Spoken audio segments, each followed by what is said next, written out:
On va essayer d'expliquer comment fonctionne un moteur de temps.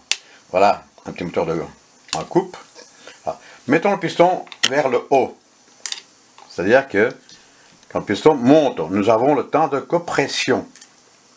Mais on s'aperçoit que au moment où le piston monte, on a le temps de compression et en même temps, ici, on a un transfert, un trou, vous voyez ici,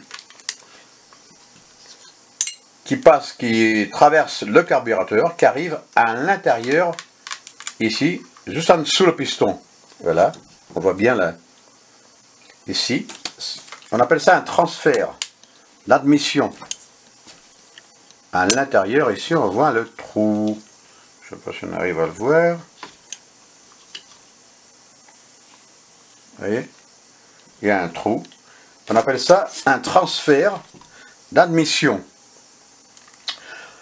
En même temps qu'on a la compression, on a aussi l'admission, c'est-à-dire que le carbus est ouvert, l'air passe à travers le carbus. Ici au milieu, on a un petit juguleur, et tout au bout du petit juguleur, ici il y a une petite goutte d'essence. L'air attrape la goutte, l'amène jusqu'ici. La goutte se mélange avec l'air et enfin fait une espèce de nuage rempli d'air et d'essence.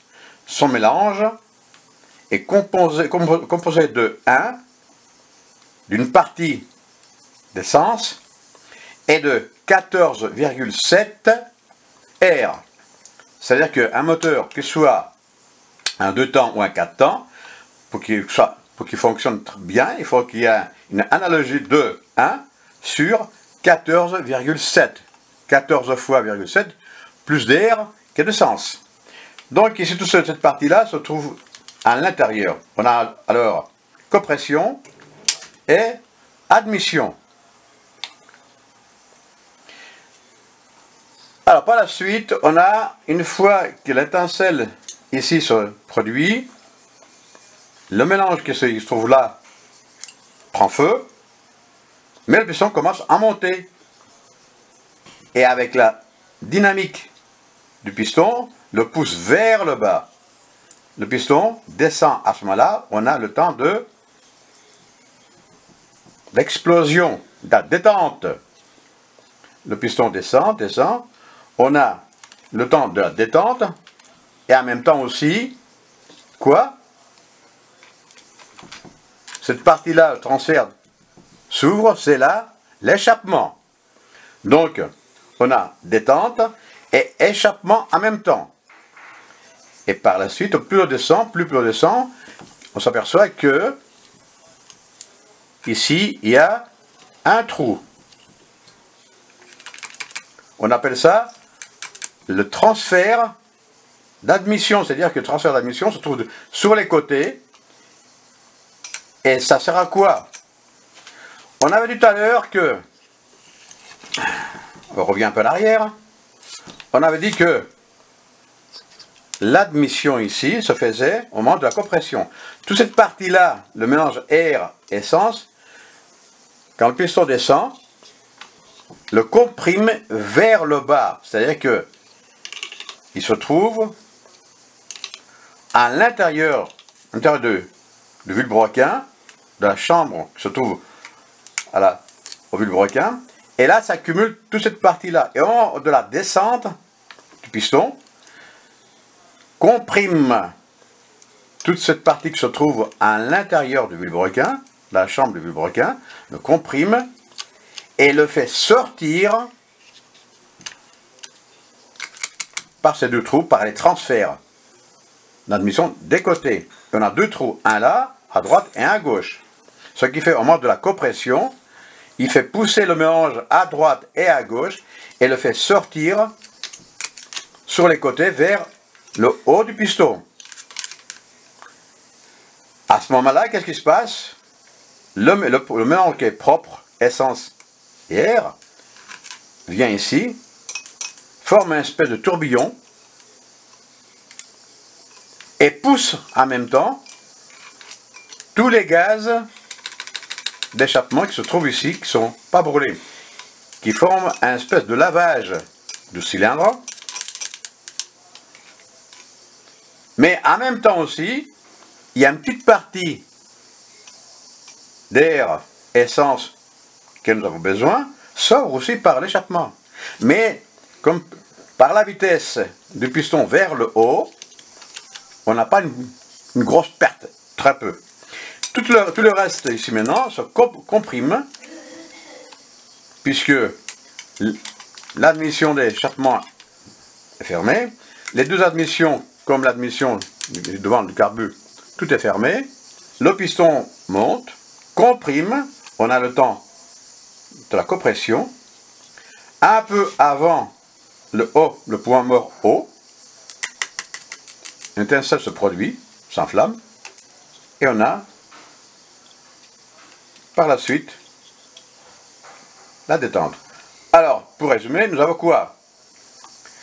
Au moment de la compression, nous avons aussi en même temps l'admission, c'est-à-dire 2 temps.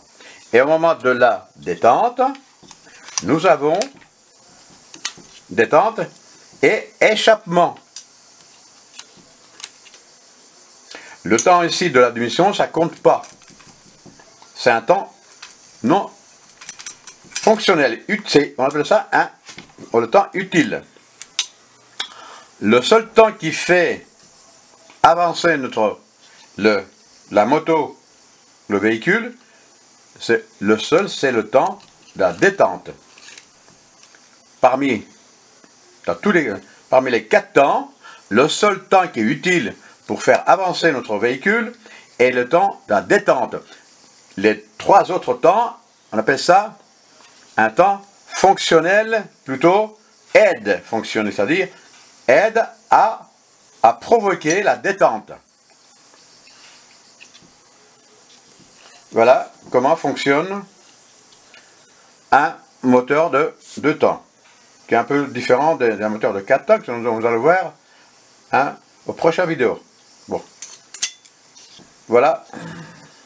Donc pour finir, on en dit que, encore une fois, pour terminer, compression, admission, détente, échappement. Et on aperçoit que pour faire 4 temps, le vilebrequin fait un tour. C'est-à-dire qu'à chaque fois qu'on a de point mort haut vers le point mort bas, on a 2 temps, un demi-tour.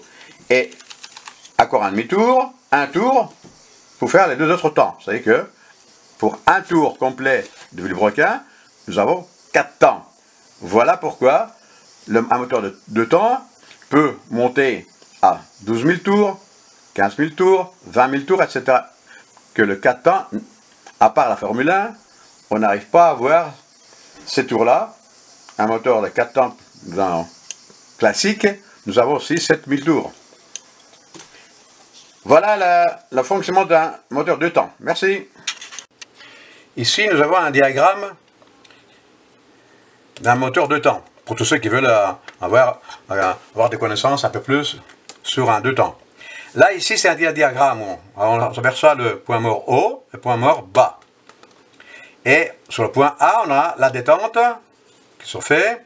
Au point B, on a l'échappement, c'est-à-dire que là, ici, nous avons le transfert d'échappement qui s'ouvre à 57 degrés avant le point mort bas et 45 pour le transfert de côté qui s'ouvre. Et quand le piston descend vers le bas, celui qui se trouve au point mort bas du cylindre, il commence à monter. Et on voit que la deuxième partie est l'admission et la compression. Ce qui fait que, à ce point ici, nous avons quoi? Le point de la bougie, l'étincelle de la bougie. À combien? Entre 10 et 35 degrés. Le mélange s'inflamme ici, s'inflamme, mais le piston continue à monter. Il comprime toute cette force à l'intérieur du cylindre et au point mort haut, le piston descend à toute vitesse puisque c'est la force de la détente qui fait que le piston est poussé vers le bas. En fait, on a quoi? La moitié de la rotation du vilebrequin, nous avons deux temps. Détente, échappement. Et l'autre moitié, nous avons quoi? Admission et compression. C'est un peu plus compliqué, ce diagramme, par rapport à un moteur de temps que nous allons voir aux prochaines vidéos. Voilà, merci.